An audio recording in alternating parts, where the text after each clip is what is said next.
This episode is going to be about the squad level attack, and we can't talk about a squad attack without talking about buddy rushing. It's the building block to all other bounding movements, whether it be fire teams, squads, platoons, or even companies. Now a buddy rush is simply two people working together. One will move while the other shoots. In this situation, we're going to have a squad online attacking an enemy fire team. First thing that happens is the squad returns fire or engages the enemy and gains fire superiority. This means that they have their heads down and you are shooting. Once the situation is set, you're going to start bounding by buddy rushes. Everybody will have a buddy and begin moving. With the ditty, I'm up, they see me, I'm down. It's a very short rush. Once they're set, they yell set, start shooting, and their next buddy moves up. This process continues and continues until the enemy is dead. Once all the enemy are dead and the situation is set, you can then start doing cover and movement where everybody moves, but you never want to stop on the enemy position. Always continue moving past it, 10, 20, 30, even 50 meters past it. So if the enemy does have artillery, they don't artillery their own dead position to try to kill you.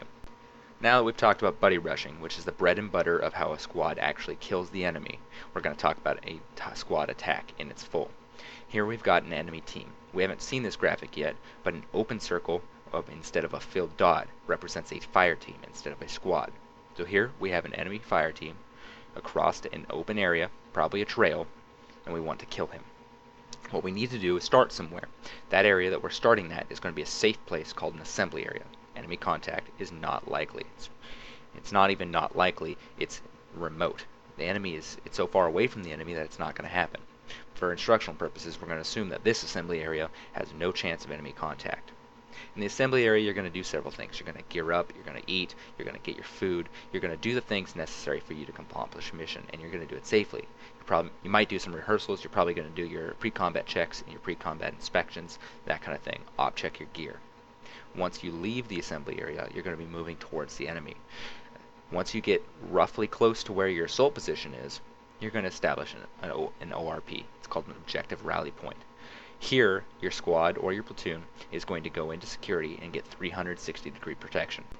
You're going to take at yourself and any key leaders that you'd like to come with you and conduct what's called a leader's reconnaissance.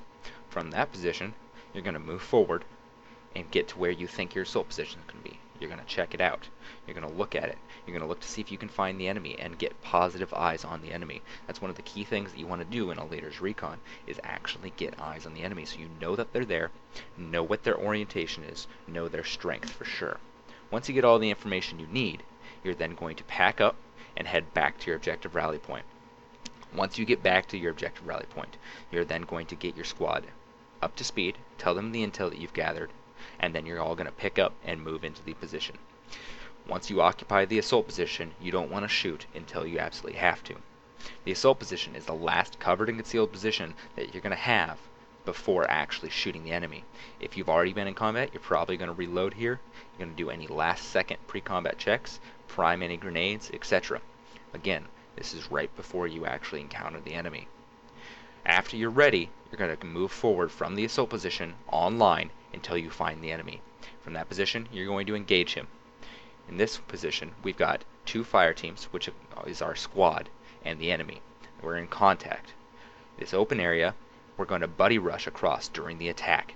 Once the enemy's dead, we're going to continue past his location and then set up a hasty 180-degree security. After the hasty 180 is complete, we're going to check for equipment losses, any casualties, and then get ammunition counts so we know if we're capable of continuing on mission later or if we need a resupply. That essentially is how a squad attack always should go down. A platoon attack can be more complicated, and we'll go over that in later segments, but the ORP is incredibly important, and the leader's reconnaissance is incredibly important to a successful attack. Know what you're doing before your actual force is on site.